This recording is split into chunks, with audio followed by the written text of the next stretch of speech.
Good evening, good afternoon, and good morning for some of you. So welcome to Agrobiotechnology talk. So today is the 14th talk of this series with the title Pollution in Agricultural Fields. What are we actually eating?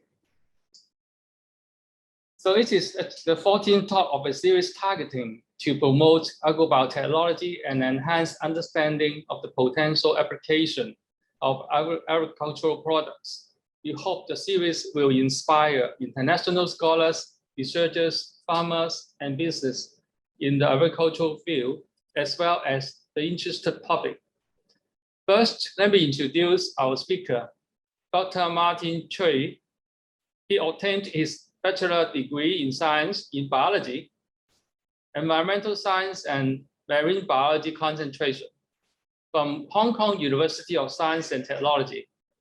He then pursued his MPhil degree in biology at the Chinese University of Hong Kong, where he worked on his thesis about the aquatic toxicology of the most popular herbicide, Runup. He conducted his PhD work on mercury cycling in streams at University of Minnesota. And he received postdoctoral training on stable isotope biogeochemistry at the University of Michigan. Dr. Tsui is an ecotoxicologist and biogeochemist. His current research is focusing on the global biogeochemical cycling of mercury in terrestrial ecosystems.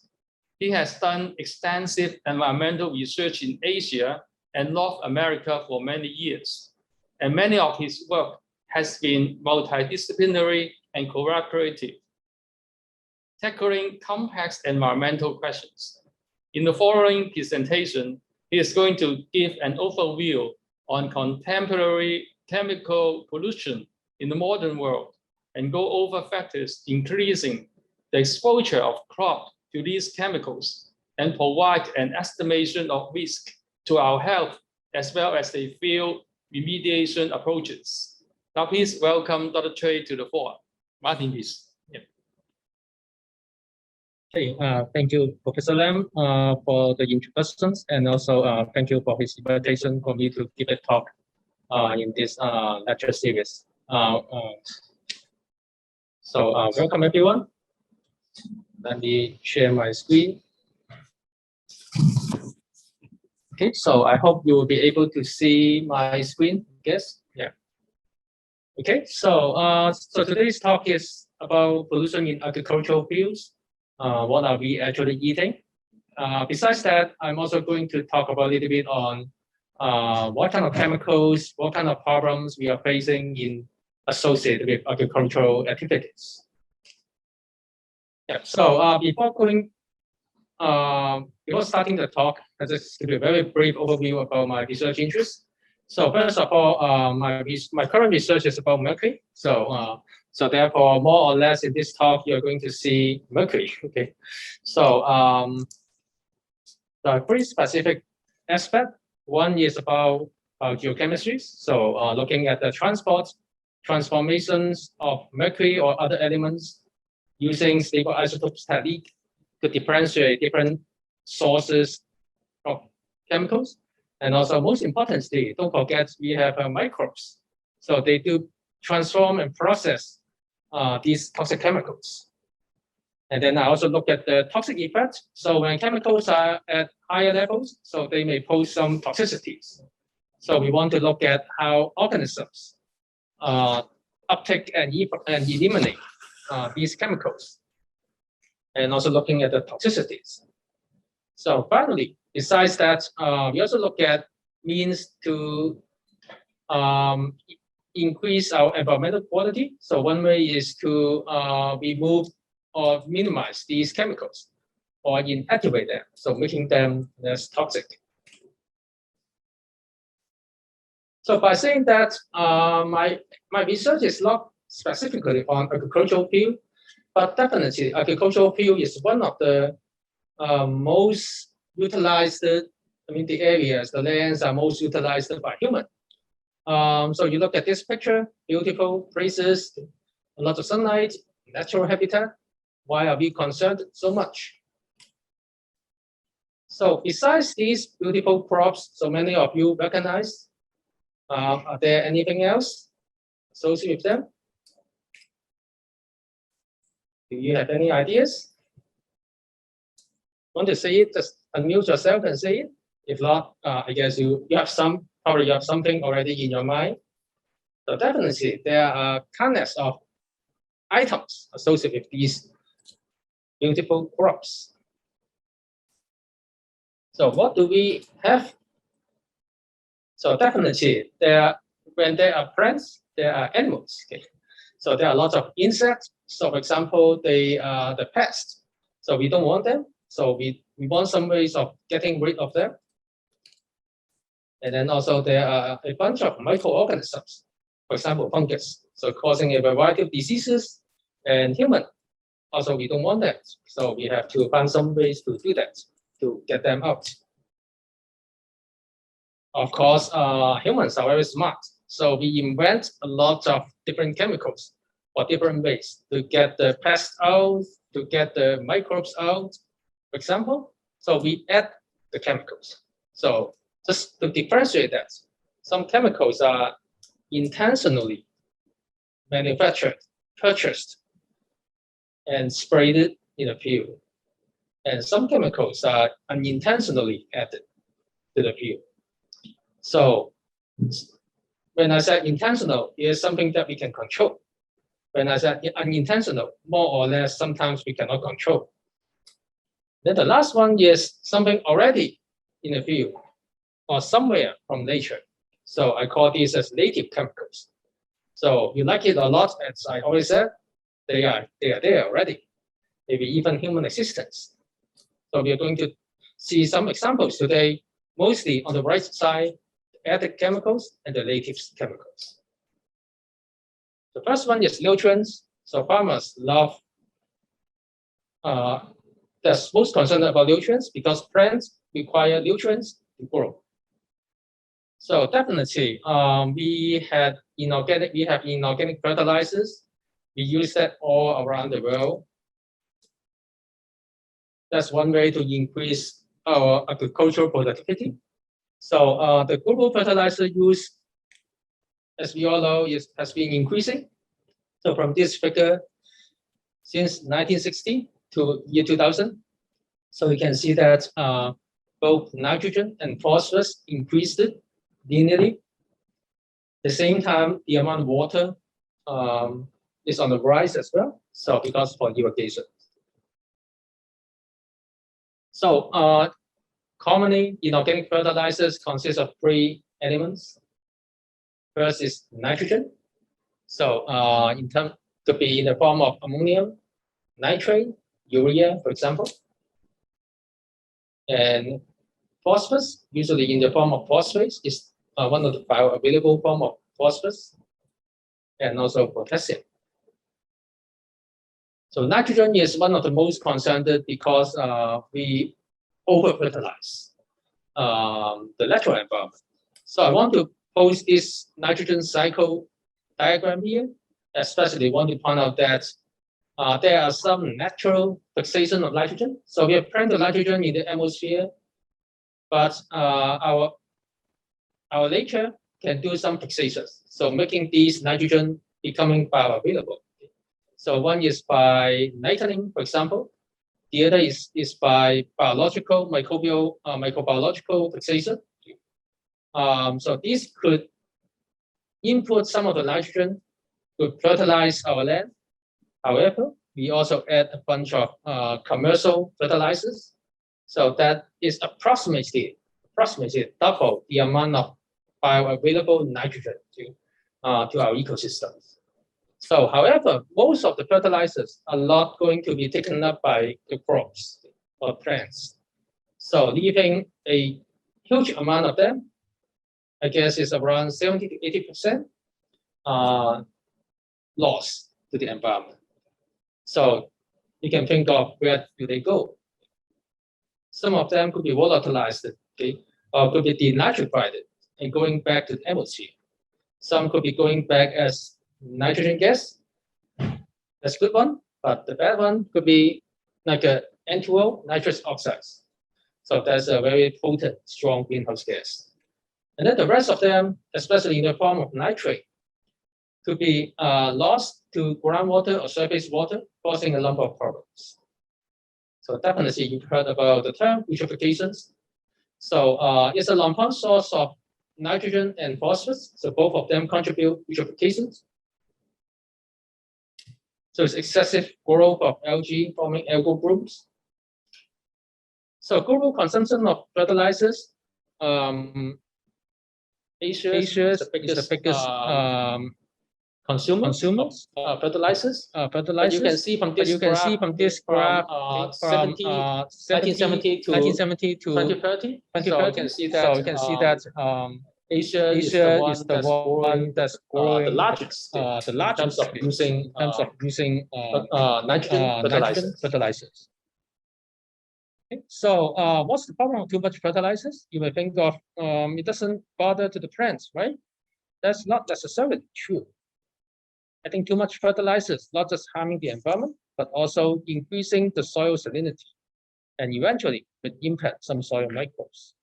So making the soils, the microbes less diverse, for example, killing some microbes, inhibiting some microbes and promoting the others. So crops could be more susceptible to diseases. And it could overall reduce the crop's quality. For example, iron deficiencies, the yellowing of the leaves. And don't forget, there are another considerations. So there are a bunch of micronutrients already added, intentionally added into commercial fertilizers. So typically they're being added at much lower levels, but to supplement the macronutrients, the NPK we added. So that includes some heavy metals like zinc, copper.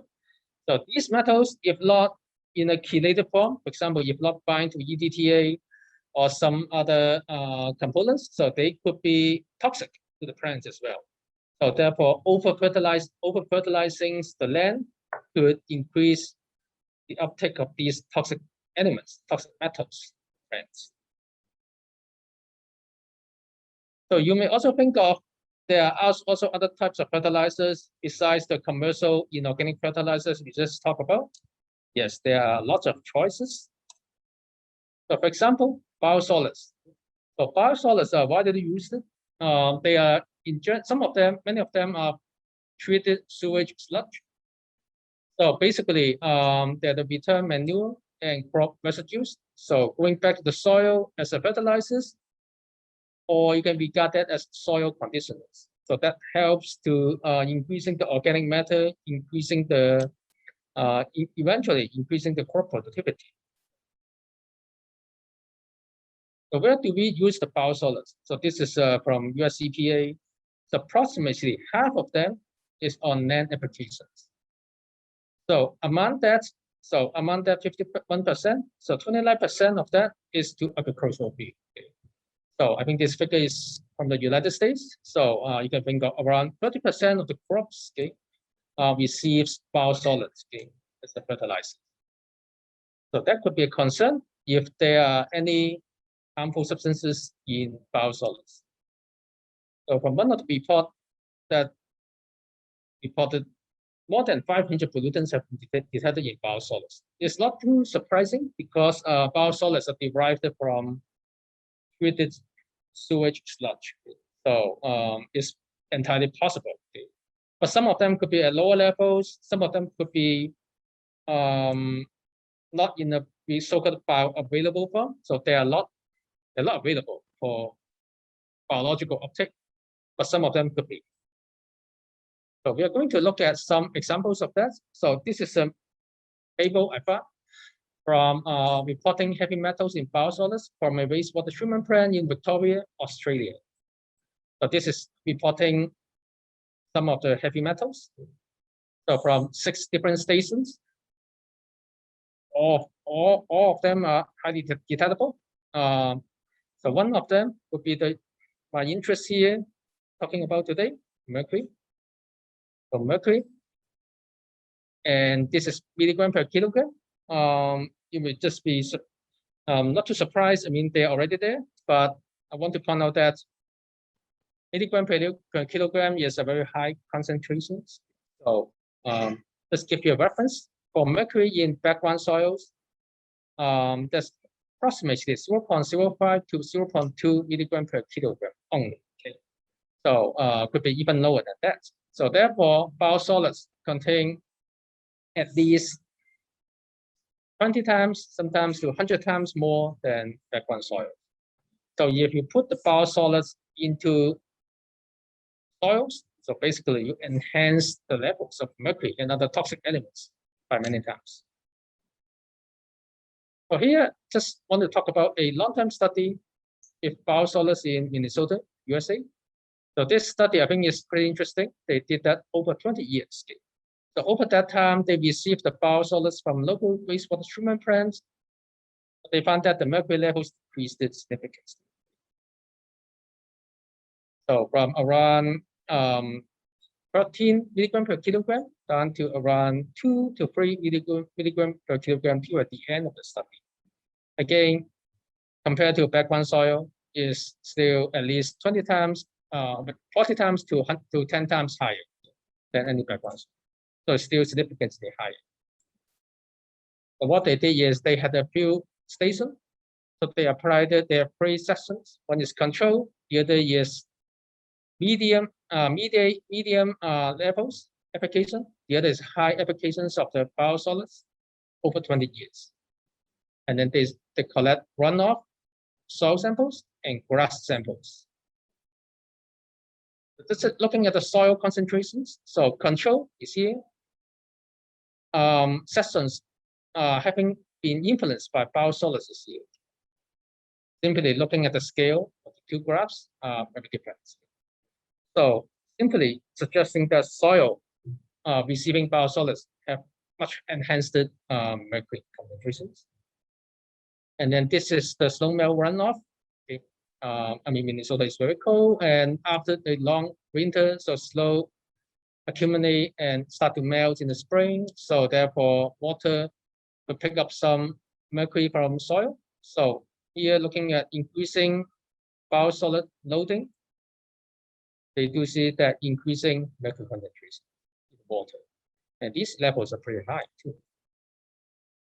And most importantly is they collect and measure some reed grasses near the pond, near the lagoon, so being influenced by the biosolids and away from the influence of the biosolid.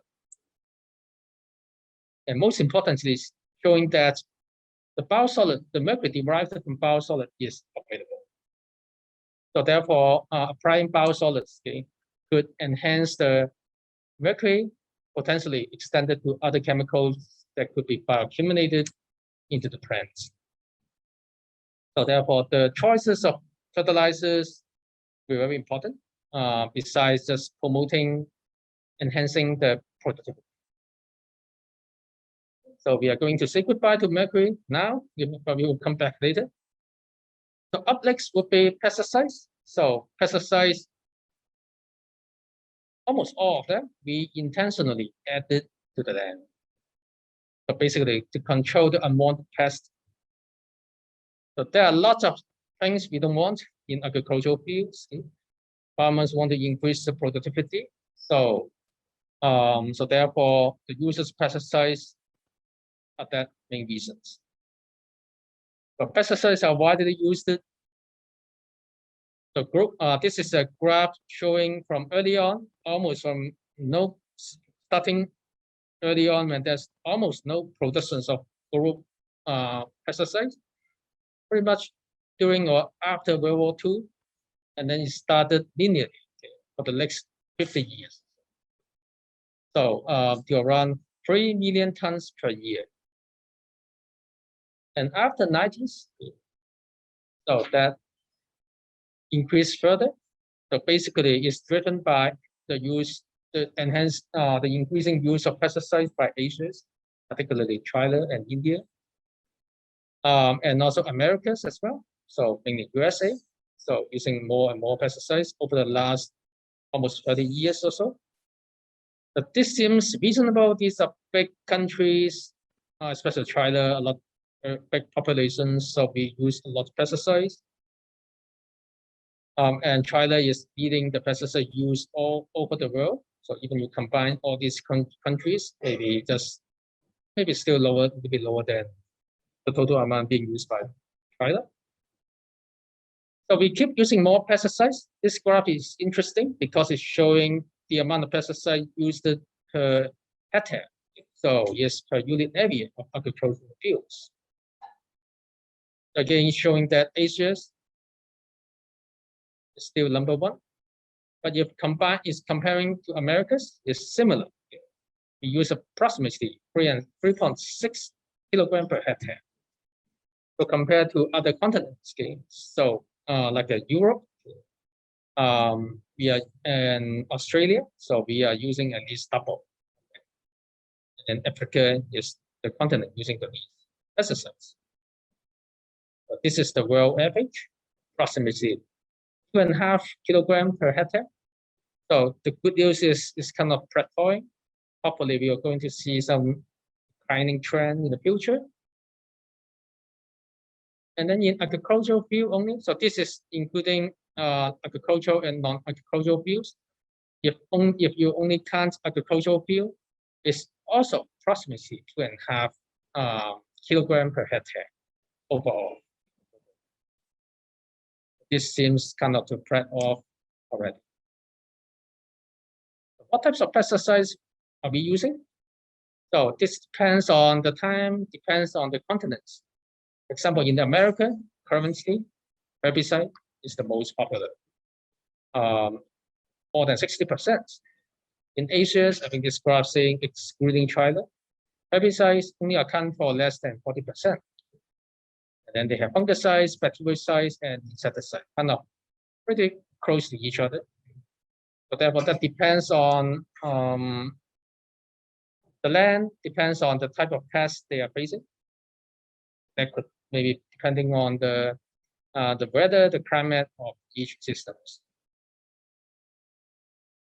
And which pesticides are of our concerns? So it seems a lot of them are our concerns. So early on, classic one, DDT. So DDT is organochlorine pesticides.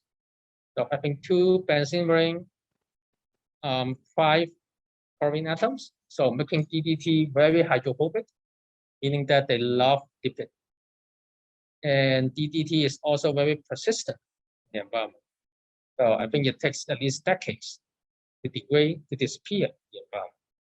So the applications and the production of DDT kind of peaked at 1960s. So after the book of Silent Spring, written by Rachel Carson, published in early 60s.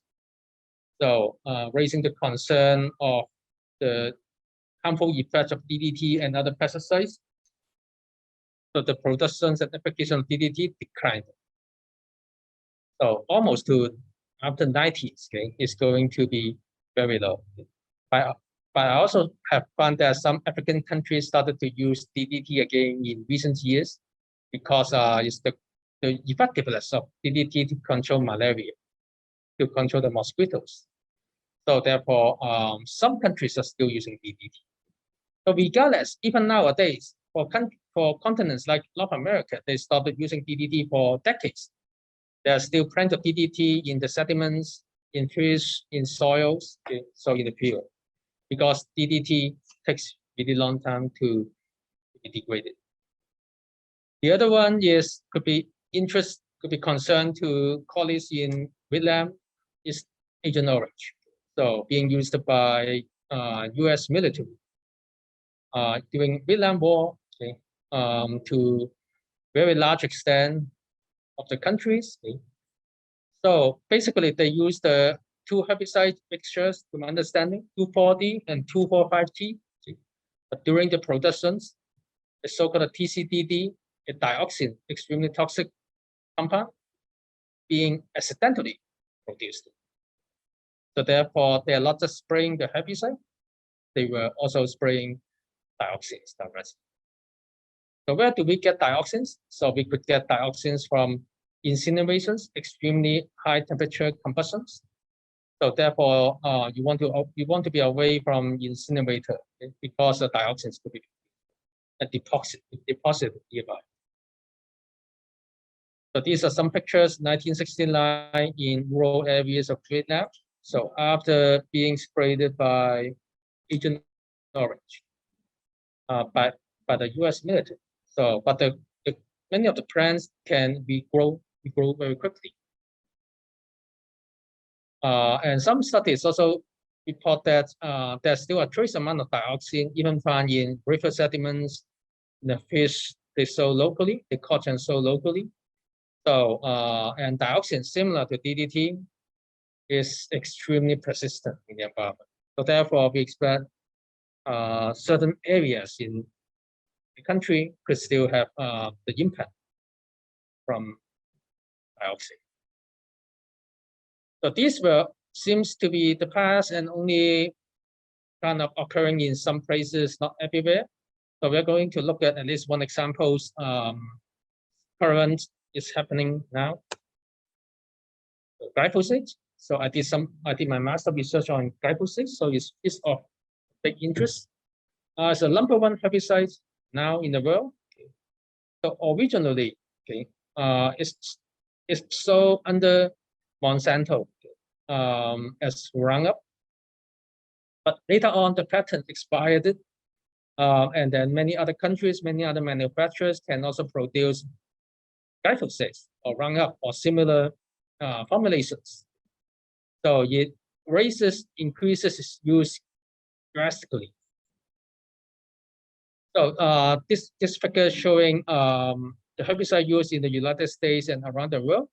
So 1985, okay, so to 2014, you can see how many times it's been increased, at least 20 times. And especially after year 2000, okay, the increase has been very sharp because of the development of the genetically modified, genetically resistant crop to glyphosate. So therefore, farmers can use more glyphosate than ever without hurting their own crops, because glyphosate itself is a broad spectrum, okay, non-selective herbicide, kills weeds and crops. Okay. So, but if the crops are resistant to glyphosate, so therefore you can use more, and you don't have to care basically to kill all the weeds except your crops. So therefore, increasing the productivity.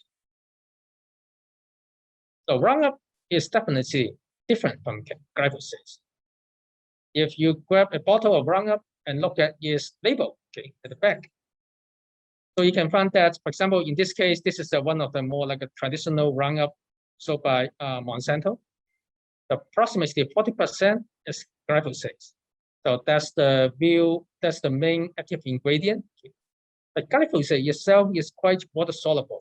So you don't want to just spray glyphosate onto the plants. It won't work really well because glyphosate is not hydrophobic. So therefore, it won't be able to penetrate the cuticle of the leaves. So instead of just spraying glyphosate, so typically you are going to include some so-called other ingredients. In this case, almost 60% of that. Typically, the manufacturer would not disclose what they are. But a lot of studies have found out that one of the ingredients in these so-called other ingredients include a surfactant. A surfactant is included, okay, so glyphosate and a surfactant is called POEA. A surfactant is included to enhance the delivery of glyphosate into the interior of the leaves. So therefore, could increase the effectiveness of glyphosate. So what are the problems of POEA? One of the chapter of my master thesis looking at comparing POEA and the glyphosate toxicity, mainly aquatic toxicities. What we find is POEA on a mass basis is approximately 50 to 100 times more toxic than glyphosate. So therefore, why Runup is so toxic to aquatic organisms is not because of glyphosate, it's because of the surfactant. So therefore, interestingly, Monsanto kind of admitted that problem. So therefore, they invent a bunch of formulations used for aquatic vegetations. So they either they don't have any surfactant or they have a replacement of POE. But they never accept this kind of research. They don't want to see their products are toxic. So, but the concern is now not just the aquatic toxicities, is can glyphosate be taken up by plants? Do we care as a consumer? You like to eat vegetables, eat rice, is the concern? So this is one of the more recent review articles on this topic. So they look at soybean, maize, corn, for example, and also some animals feeding on these crops. What they find is they do find glyphosate in most of the crops, but for animals, it seems the evidence is pretty weak. So good news is the animals don't take up a lot of glyphosate from feeding on the vegetation. That's very important. Second is not all plants contain high levels of glyphosate. And this is called AMPA. So that's the major metabolite after glyphosate is degraded. So therefore, more glyphosate or AMPA is typically glyphosate could be degraded in soil, in water, but the plants can take up both, but usually at lower levels of glyphosate. I found that one interesting point here is if you look at here, the soybean plant tissues, one is genetically resistant, the other is genetically not non-resistant. So that's the lot genetically modified plants. Okay? The one genetically resistant actually pick up less glyphosate. I don't know the exact mechanisms, but this is interesting finding showing that the plants have been genetically modified. They take up much less glyphosate than the one without genetic modifications.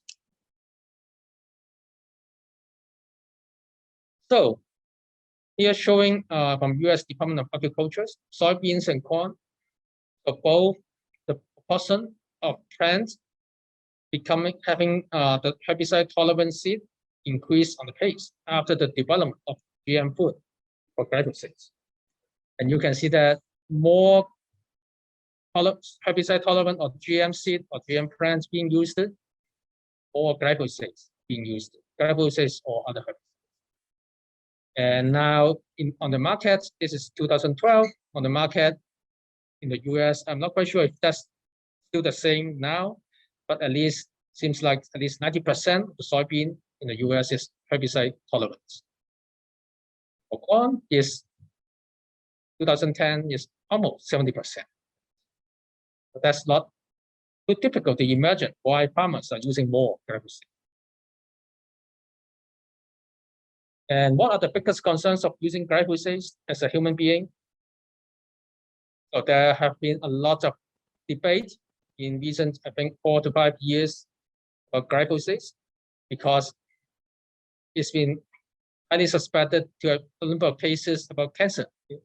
If you are aware of some court cases in the United States, at least, so workers diagnosed with cancers have sued Monsanto, have sued these agrochemical companies about glyphosate and their formulations.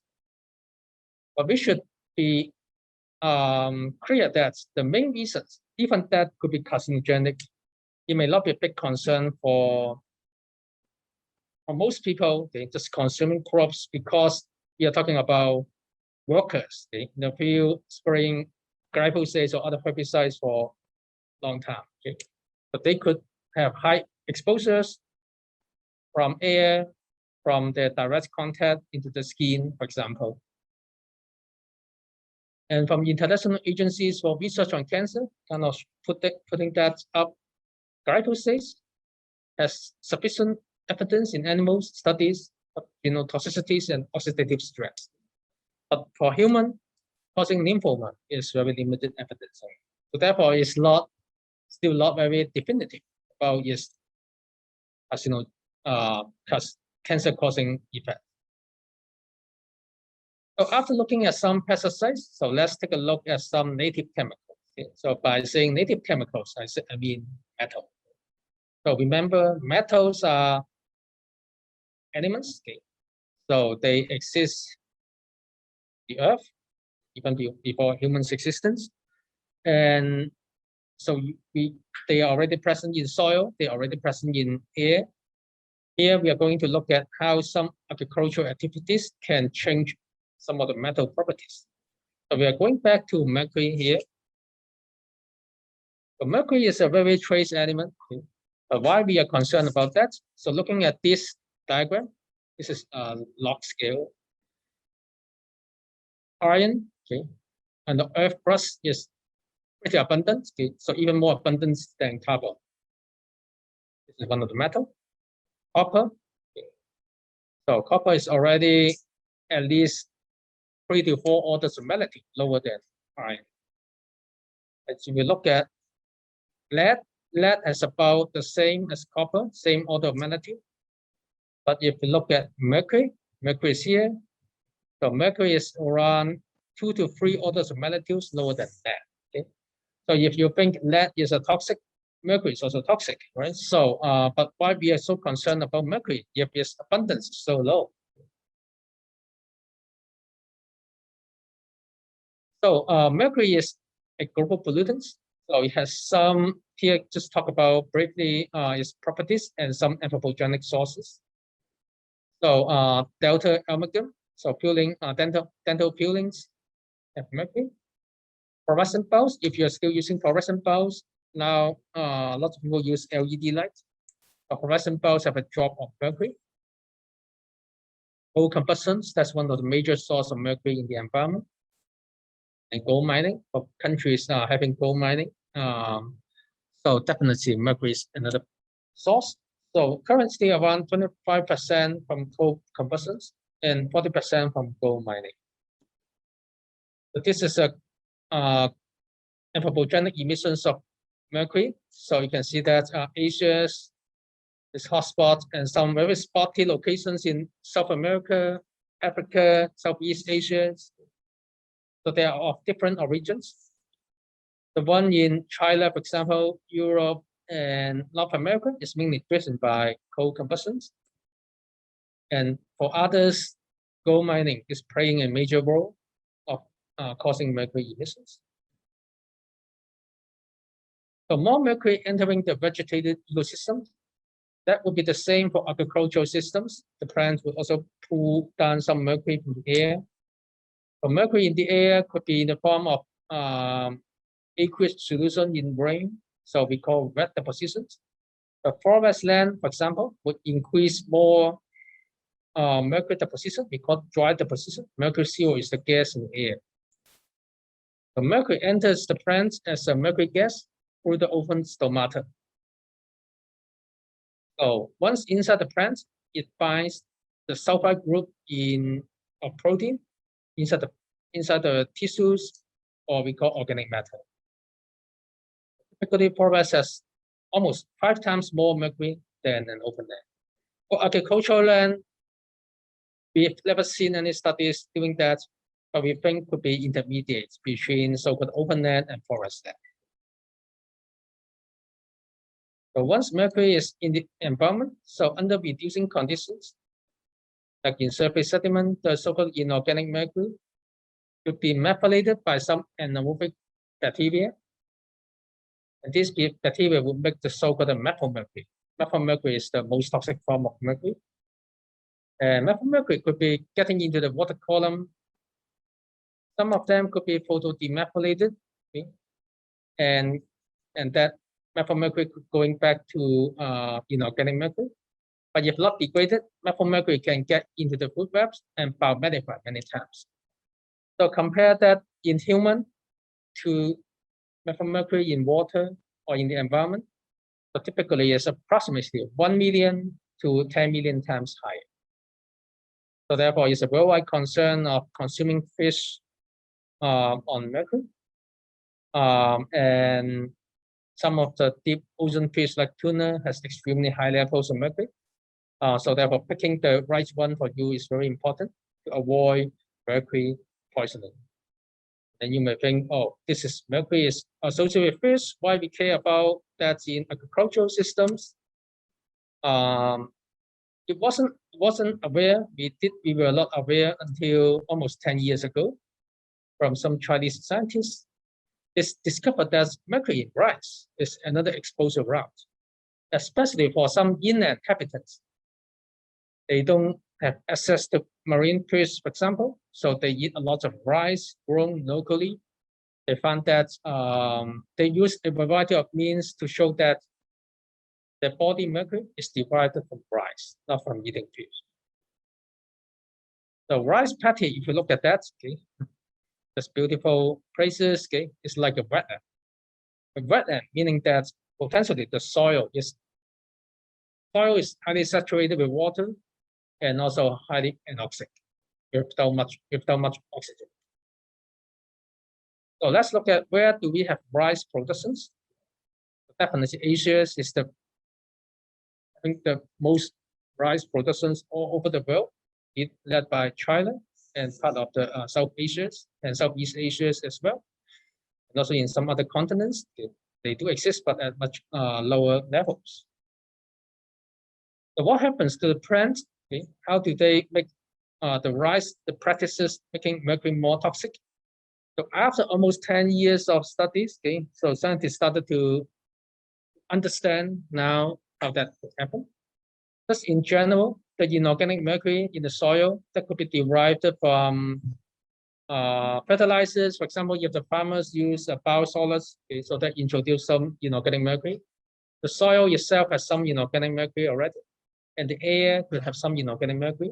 So there are a variety of potential sources in some mining areas. For example, in southwest China, in Guizhou, they also have higher mercury because of the mercury mining, historic mercury mining.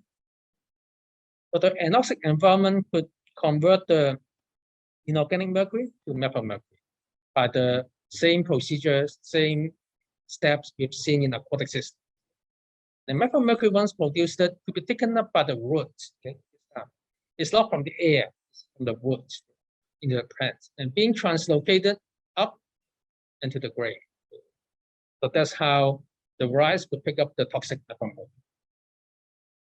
So in general, when the soil has more total mercury, more inorganic mercury, the white rice has more. So same thing for soil methylmercury, more methylmercury in soil, more methylmercury in rice. Areas with continuous flooding with the highest mercury and methylmercury. Areas with so-called water saving sites, that means they don't have the continuous flooding, okay? They have lower mercury or methylmercury. So therefore, you can see the practices we have for this agricultural field could have big impacts on how much of these in the rice. And what may change the rice mercury levels? As scientists, we want to minimize our exposures to these toxic chemicals. So, however, how we reduce that, let's see some common practices in agricultural fields.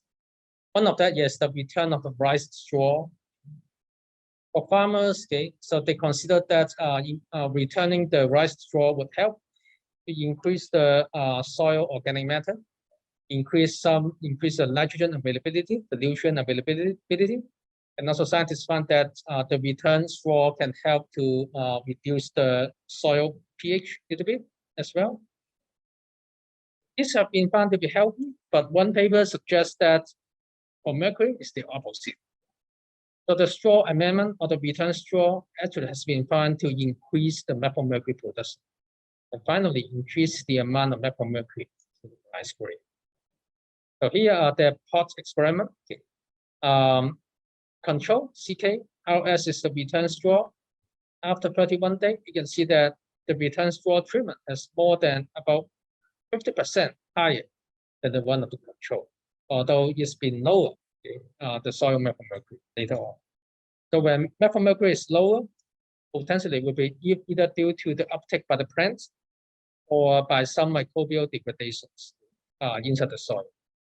Then when they look at the different tissues, the roots, the grain, so both have higher methylmercury except the straw. The grain is our biggest concern because that's how humans would consume the rice Then looking at the whole plant, okay, so the treatment if the butane score has about 50% higher than the control, meaning that this practice actually can increase the methylmercury production and methylmercury uptake. And then looking at the larger scale in across China, this study found that most of the sites, most of the soil, they found that the butane straw can significantly enhance the methylmercury levels into the rice. The main reason of that is the rice straw can increase the organic matter, increase the microbial activities in the soil. So that further enhance the methylmercury. So this practice can increase the methylmercury, but can we lower the rice methylmercury? Yes, we do have different means of doing that. One of that is using biochar. So biochar could be produced by pyrolysis without oxygen. So this has been a lot of countries, especially developing countries, are very interested in these techniques. So yes, pretty cost effective to produce biochars.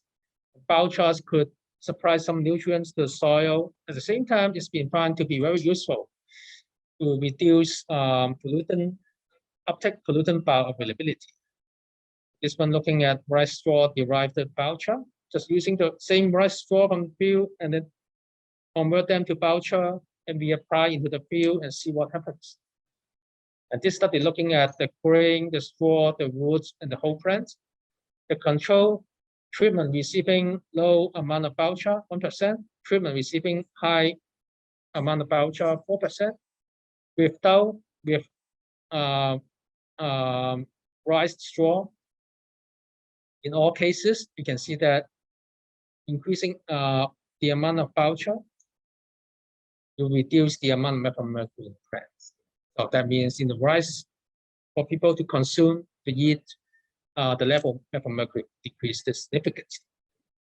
So therefore, biochar is extremely useful in this case. Okay. Lastly, this will be the last one we are going to talk about today. One more bigger, much bigger problem, actually much bigger problem than pesticides, than mercury in agricultural field is something we love to use. All of us use is plastic. The problem is not this big plastic. It's something that you don't see easily. These are so-called microplastics. But this is an interesting figure from Princeton University. So showing the amount of carbon emitted and the amount of plastic produced. Okay. So if you're looking at in the last 70 years or so, okay, carbon emissions kind of linear. Plastic production is not linear, okay? Almost at mid-90s, so we kind of changed the course, okay? Increase significantly the amount of plastic being produced because more countries, more people are using plastics now than ever. The plastic pollution is the biggest environmental problems now, I think, besides climate change. So we are concerned that not the big plastic we can see in the environment, but some of them could eventually become so-called microplastics. Microplastics, by definition, is anything smaller than 5 millimeters. And then a newer class of so-called nanoplastics emerged more recently. The range is much smaller. It's like a nanoparticles from 1 to 1,000 nanometer or up to 1 micrometer. So pretty much we cannot see, okay, except using microscope. So plastic studies are rapidly evolving field. Okay? So when I did my master's studies, PhD studies, I didn't see not much microplastic research. Okay? Almost 6 to 7 years ago, this field exploded basically. So now almost 2,000 papers per year at least. So we understand microplastics, plastic pollution much better now. But the problem is studying that is not easy. You have to plan it. You have to be very patient. Plan it one by one under the microscope. Okay. So, and also sometimes it's very heterogeneous. You cannot tell easily which is microplastic. So these are some pictures from different studies. Okay. You have to be very careful. Okay. So otherwise, it's easy to identify something wrong. Okay. So therefore, they're quite different from chemical pollution studies that show quantifying pesticides, mercury in the environment.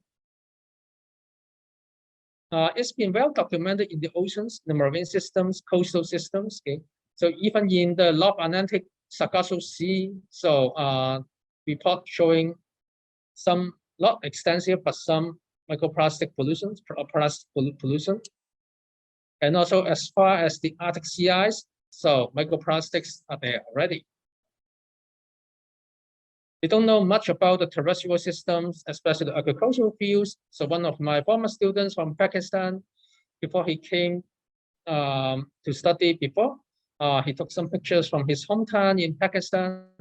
And you can see that plastic waste, okay, and plastic frame are being used. The problem is not this big plastic we can see, is the very small, tiny particles after the degradations. But at least this would represent the parent materials, the sources for these small particles.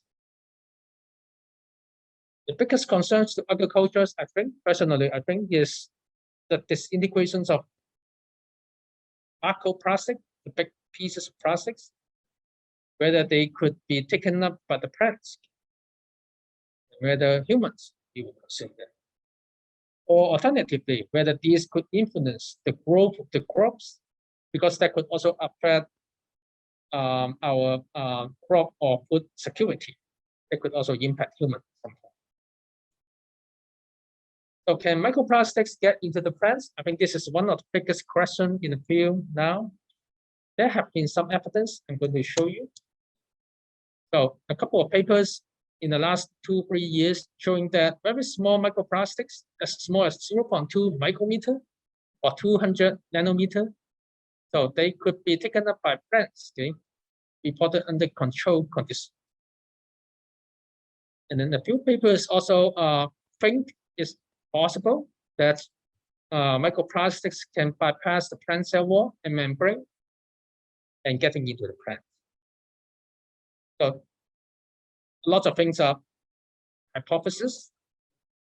I think this is one of the studies showing, giving us some more concrete evidence. Okay?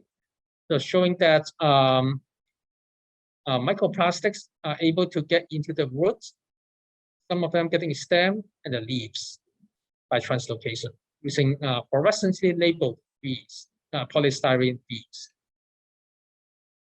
Then also taking some scanning electron microscope images, okay, showing that they do happen in the roots, phylum, and also the leaf wave.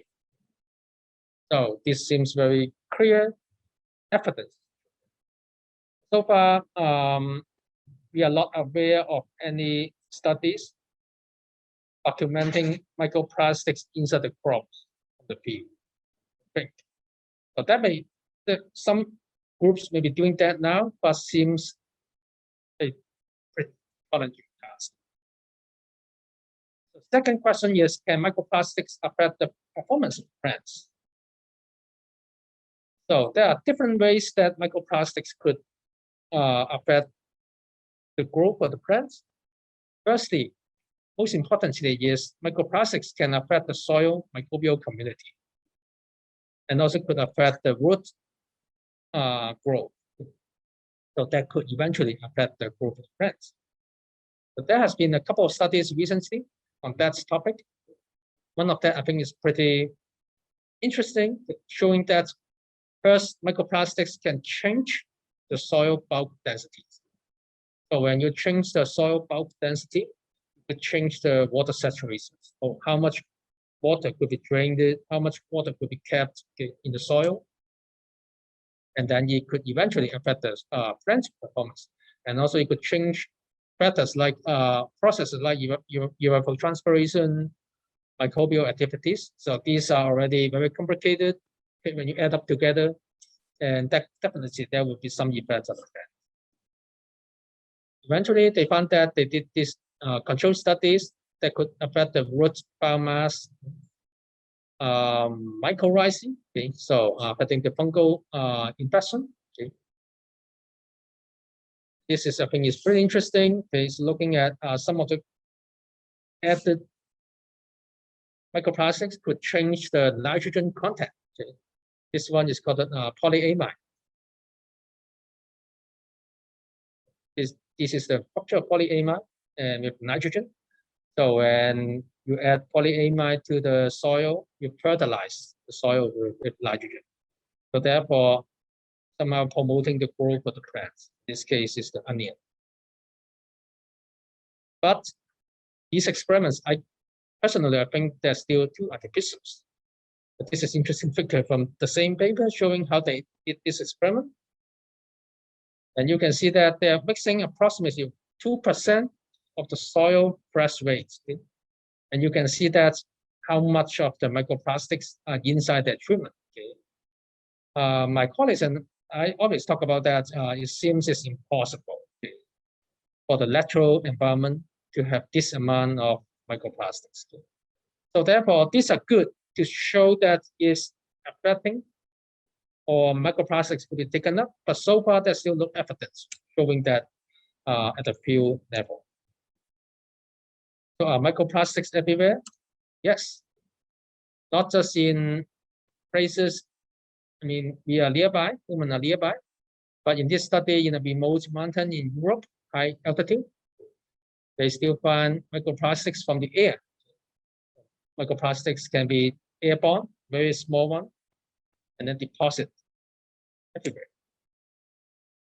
Microplastics could get into the air and deposit as far as the high mountains, the Arctic. That's why scientists already found microplastics in ice cores, Arctic. Deep oceans, everywhere.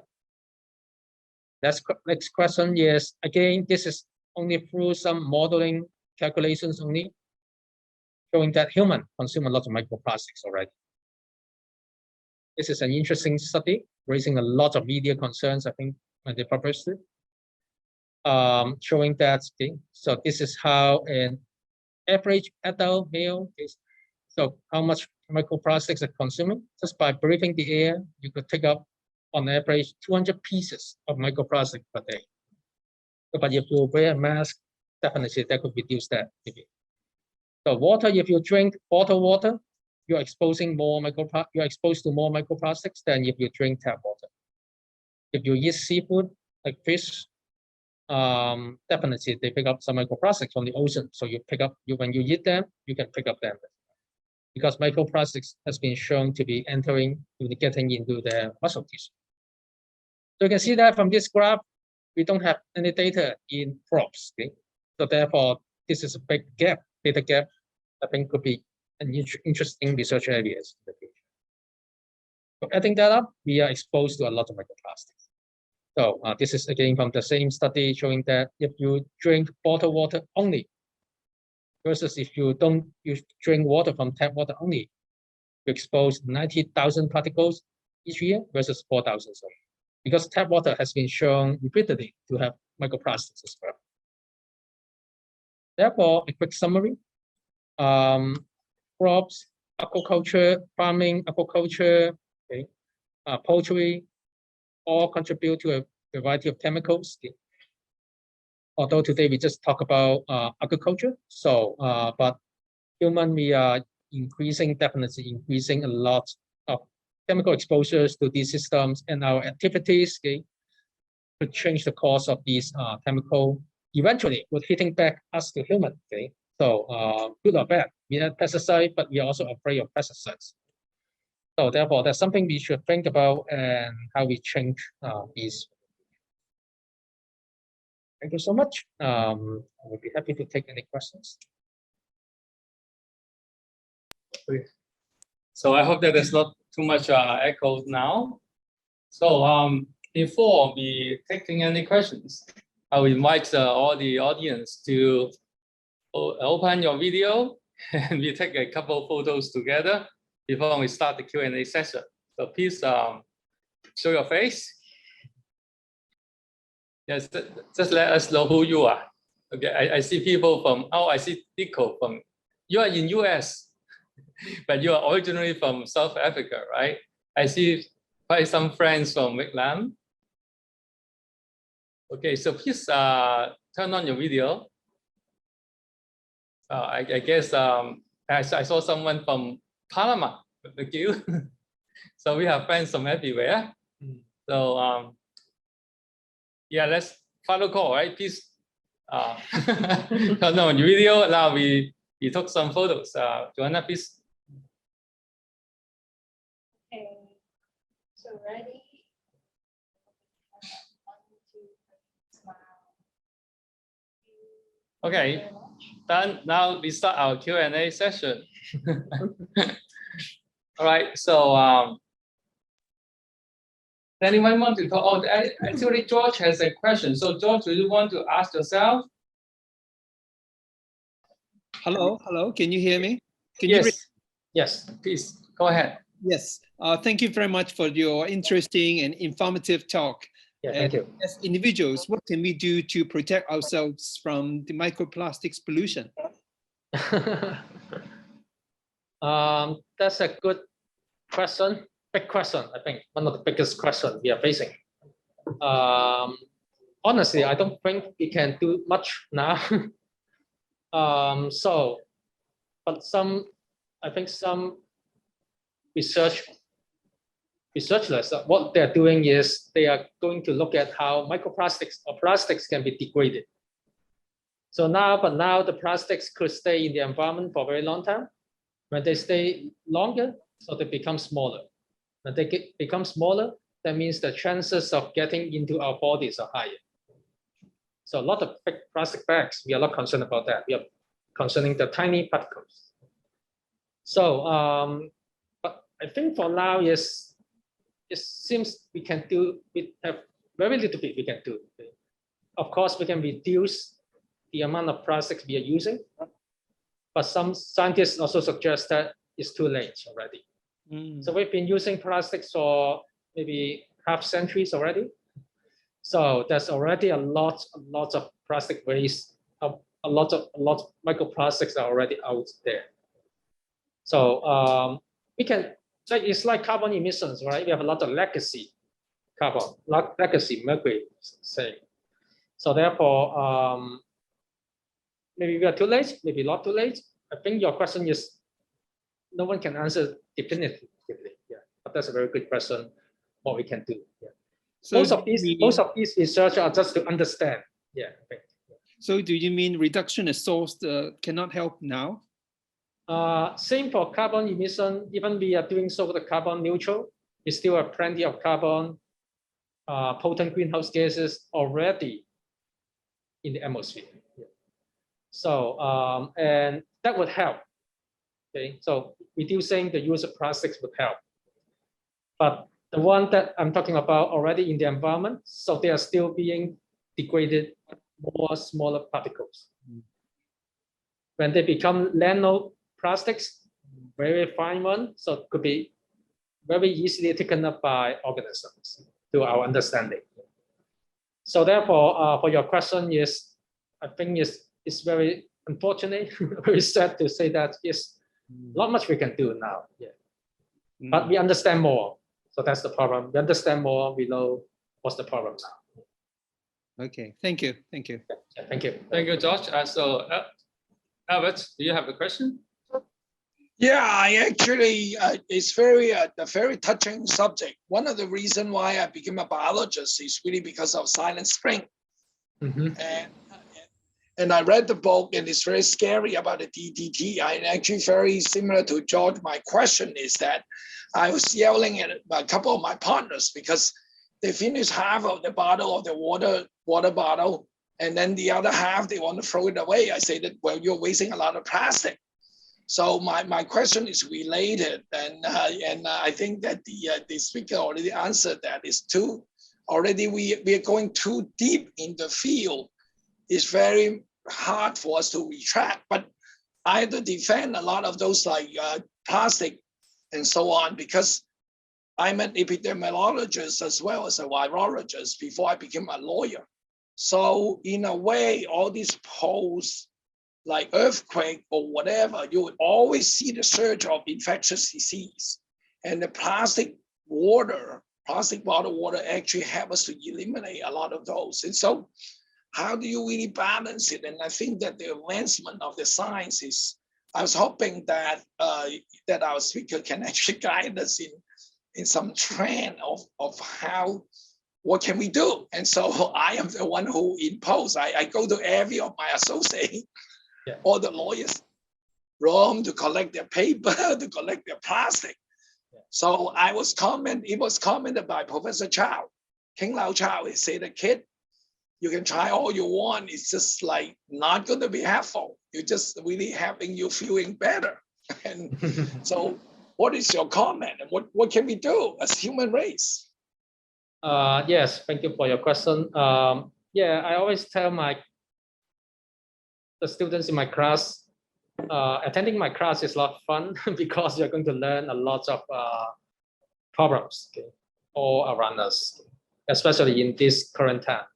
For example, during the COVID-19 pandemic, we are using masks. Lots of surgical masks we are wearing on a daily basis. So that's another type of plastic. There are already a bunch of studies showing problems. The problems are here already. Yeah, thank you.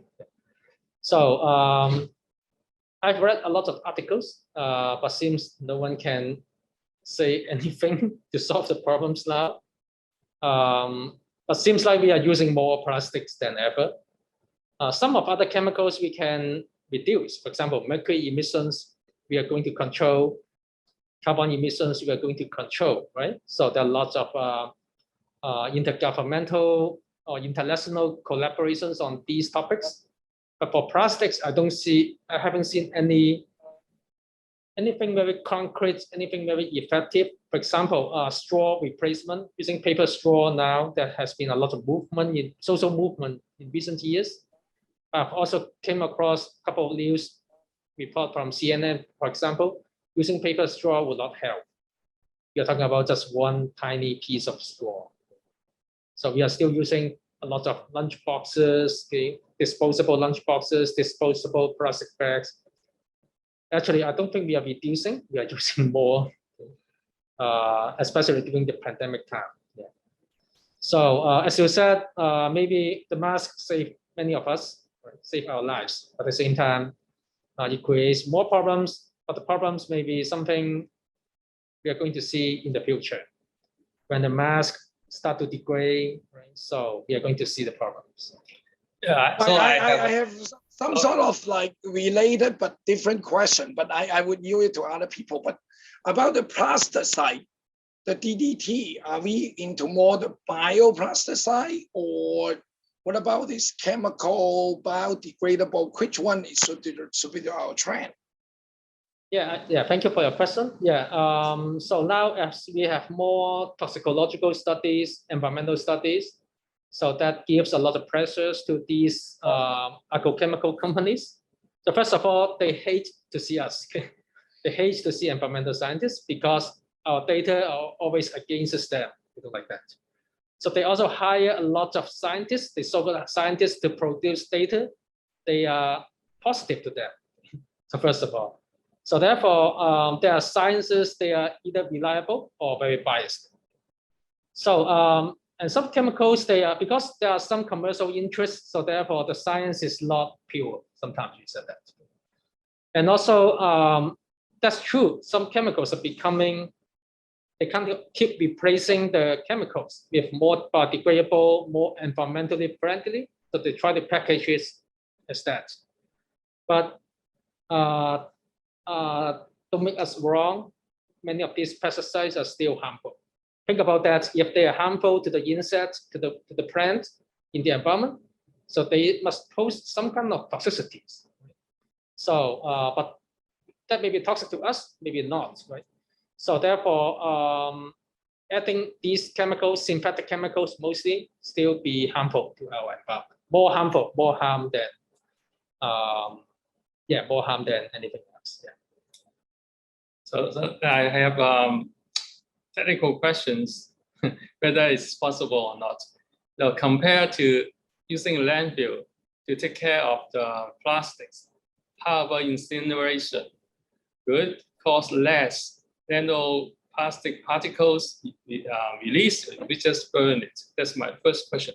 My second question is, are there any technology available now to filter or absorb the nanoparticles so that we can just filter our water?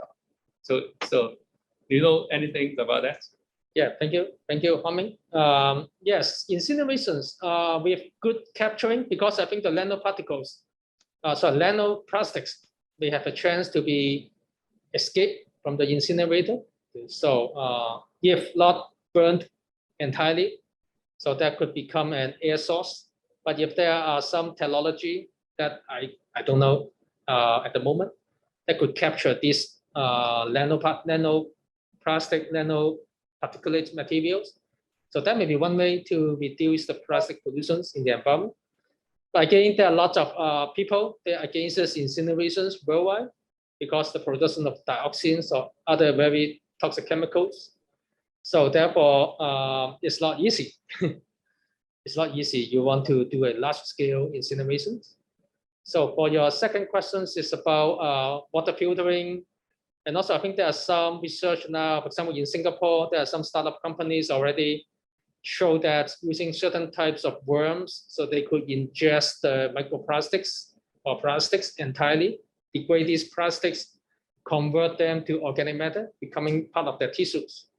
So therefore, but it may or may not still solve the problems entirely, right? How you can use these worms all over the world. So it's still in the pilot scale, very small scale only, but the water filtering may be possible, yeah. But I think a lot of water filter, I haven't seen any data yet, could be the water filter we use at home could be filtering out these nanoplastic, I think. Yeah, there may be a chance, but definitely we need to plan these studies. Thank you, Martin. So other questions from the audience? Dr. Tsui. Yes. This is Joanna. My question is, yes, microplastics, we know is the pollution is already everywhere. So are there many cases that's proven that the toxicity to human is proven already, directly linked to microplastics? Yeah, thank you for your questions. This is a hot topic, I think. A lot of biomedical researchers, they want funding to do these topics now. But the previous paper just showed, that's already the first paper, not proving, but just showing that by what we consume, we are picking up microplastics. But just assuming direct transfers from the fish, from the water directly into our bodies, I don't think it accounts for when we take them out from our body. Okay? So just assuming 100% transfers without any being leaving. That's impossible because our bodies must be able to get some of them out. So second is, we don't know how long they will stay in our bodies, although it's been shown in fish tissues, in some seafood, the inside, but we don't know much about them because plastics, one good thing is they're in general very inert. They're a lot like a mercury, very toxic, attacking the neuronal systems, for example.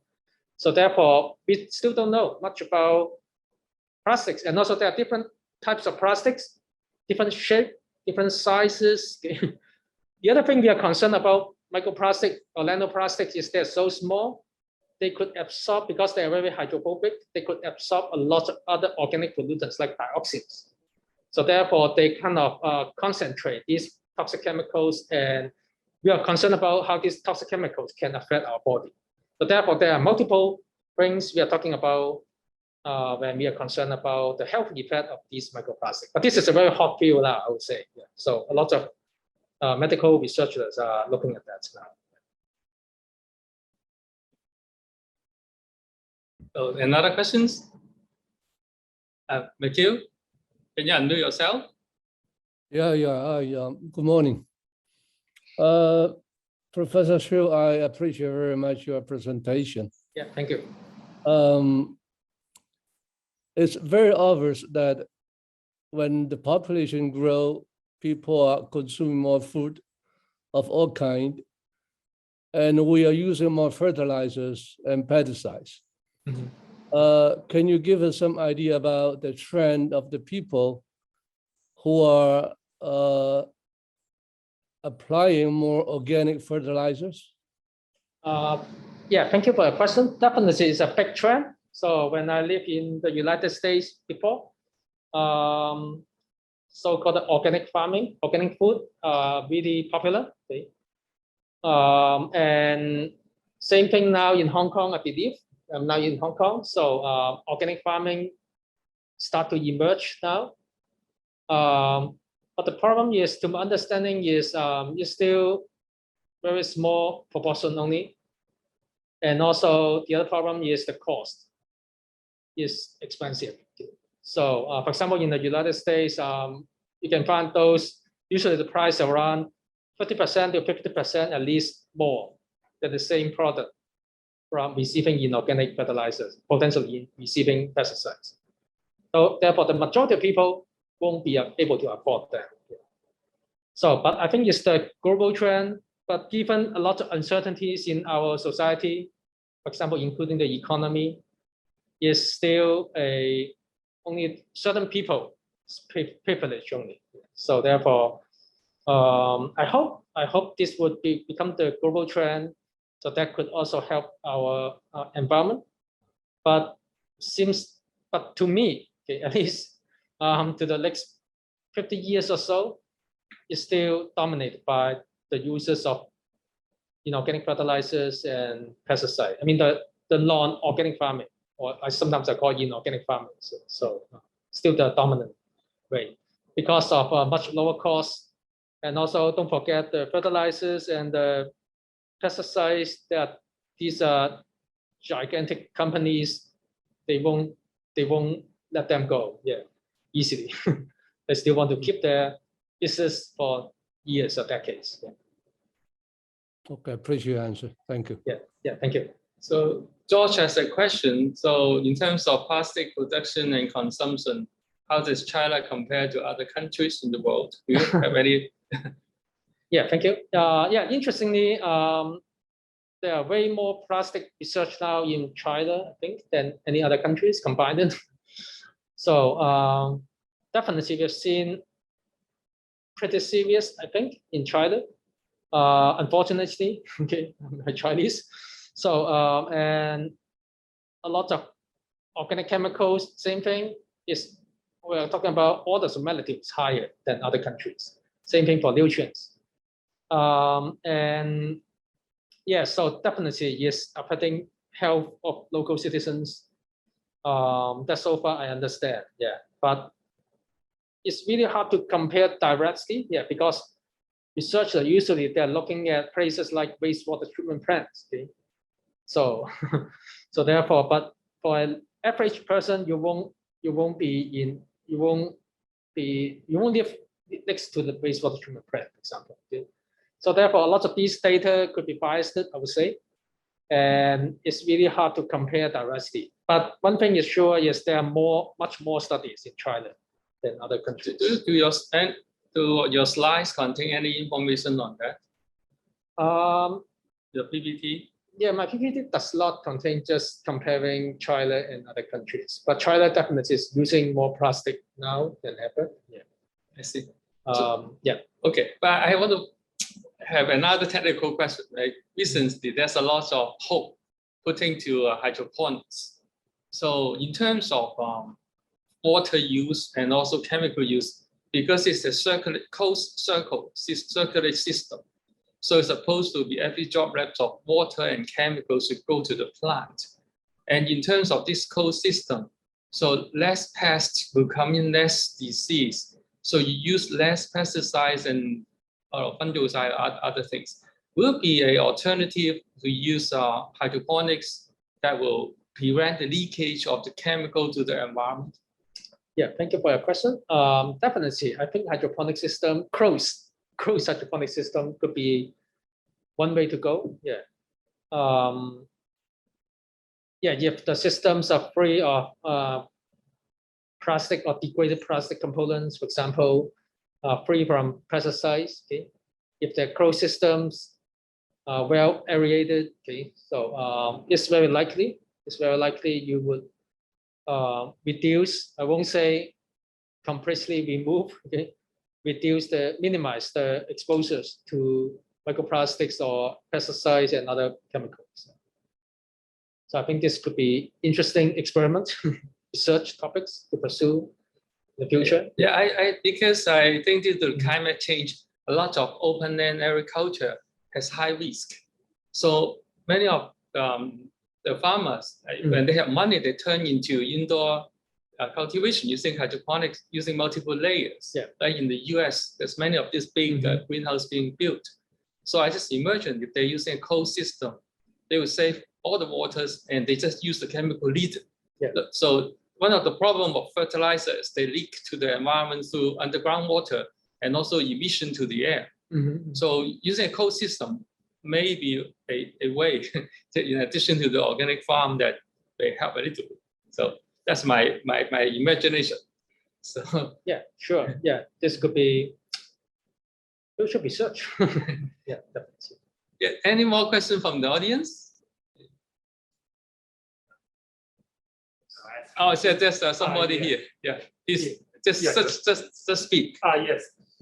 While we are seeing a dramatic mercury concentration drop when we're doing the research in Minnesota of the biosolid, yes, for that study showing after over 20 years, mercury levels in the biosolids dropped significantly, approximately 4 to 5 times. I speculate one reason is for that cities is the reducing the use of mercury in dental clinics. So that could be one reason. Yes. So because dentists long use a lot of mercury for their dental fillings, the amalgam.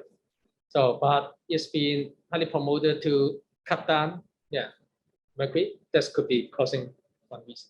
So we're not putting, so we're not taking in new mercuries, not just mercury going somewhere else. So yeah, the mercury is not going somewhere else because it's from the sewage sludge from the wastewater treatment plant. Yeah, so you must be receiving the mercury from the cities. Yeah. So therefore, there must be some programs cutting down the mercury levels. But dental clinic could be one of them. I'm not quite sure what they are. I think dental clinic is one of them, and also replacement of the mercury thermometer, because now most of the city will use the other kind, like alcohol thermometer, to replace mercury one. Yeah, that actually a lot. Yeah, so because this family has one mercury thermometer. Yeah. So, all right. So any more questions?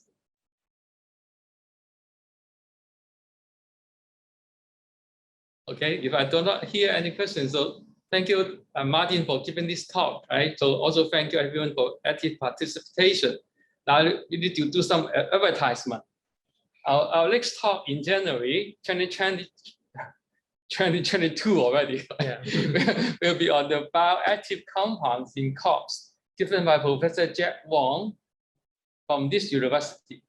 He will introduce the bioactive compounds in crops and their roles in health promotion and prevention of diseases, and share his works to demonstrate the novel cardiovascular benefits of active compounds from food sources.